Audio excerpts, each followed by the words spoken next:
Assalamualaikum warahmatullahi wabarakatuh. Sampurasun sampurnaning ingsun.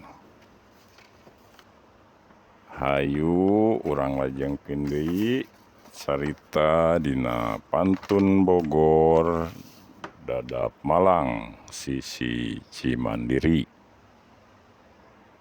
Dina bagian carita kasaktian rakean Kalang Sunda hilujeng ngadangukeun. Urang kocapkeun rakean anu keur nyiar iwung kakulonkeun. Rada jauh kadeuleu ku inyana aya leuweung awi wungkul awina awi bitung. Laju rakean neangan iwung, tapi henteu manggih. Inyana nyiar terus dapuran awina kerep jasa. Tapi rakean nyiar terus. Bari ngarangkas-rangkaskeun tangkal bitung. Kadeuleu ku rakean di tengah-tengah dapuran anu kerep aya iwung ngan sahiji-hijina. Barang kerakean ngunggut-ngunggut iwung, kadenge hawar-hawar ti mumunjul sora anu keur garelut rosa jasa. Reuas rakean lain di kieuna. Iwungna ditunda laju inyana lumpat ka mumunjul. Kasampak Raden Bagus mani haliwu dihurup ku opatan ku Jaya Antea jeung baladna anu tilu. Barang Den Bagus keur kawalahan nangkisan gobang anu tilu, Jaya Antea eudeup ngarau Nyai Putri. Tapi rakean leuwih gesit. Jaya Antea ditajong lebah bujurna mani ngajolopong. Kuluna ngadagor tunggul mani rada-rada henteu eling. Ku rakean Nyi Putri laju dipangku dibawa lumpat disumputkeun di hiji gunung rada jauh handapeun kihara anu papak. Ceuk rakean, cicing Nyai Putri di dieu. Kula deuk balik deui deuk mantuan anu dihurup. Ceuk Nyi Putri, kumaha mun aya nu nyusul, kaula teu bisa lumpat. Ceuk rakean, aya nu ngajaga tapi lain ku maung, lain ku karuhun. Sabab karuhun mah da sok meleng, maung mah diarah kulitna.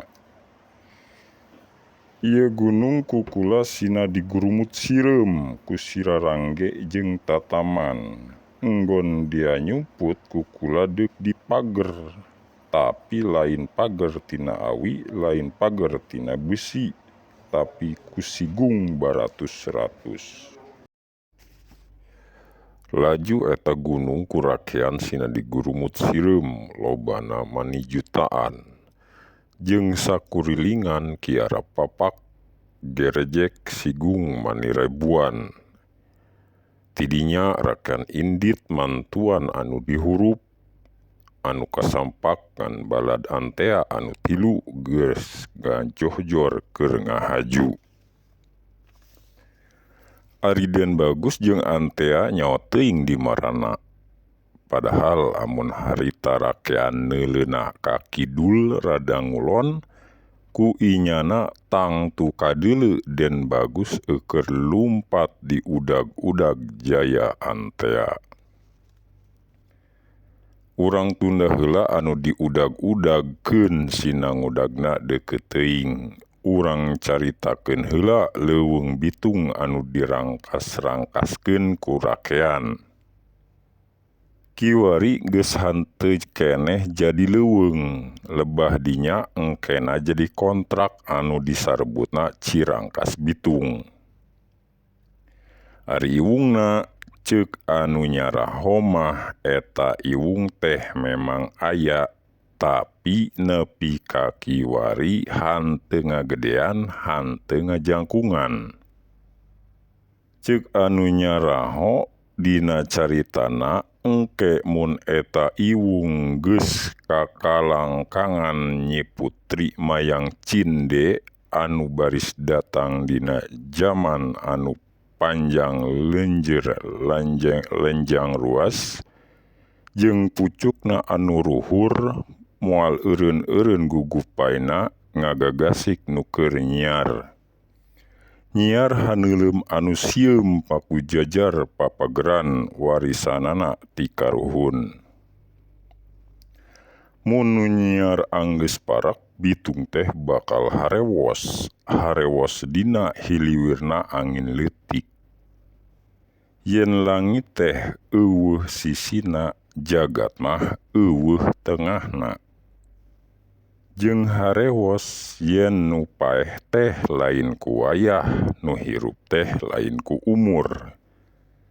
Tapi kusabab dilampaheun sewang-sewangna anu digariskeun ku anu nyieun lalakon. Mun guratna gurat pondok tandana kapondok umur, mun guratna atuh kandel tandana hirupna jembar. Mun guratna atuh ipis tandana salila hirup najan leungeun rubak tampa eusina mah tetep saeutik. Mun guratna rungkal-ringkal tandana teh hirup loba dodoja. Mun guratna genep ngagantung, tah eta mah tandana hirup teh muju jadi tukang pantun. Ceuk beja kunu nyarita mun posna keur haleungheum tapi hawana mantak hareudang. Dipandai ku angin laut, pucuk bitung teh bakal tutunjuk, tuh. Urang lembur keur sarusah ngarep-ngarep ratu adil menta-menta ka karuhun. Singgera datang wayah babales nu ngahukum raja panyelang nu ara digung.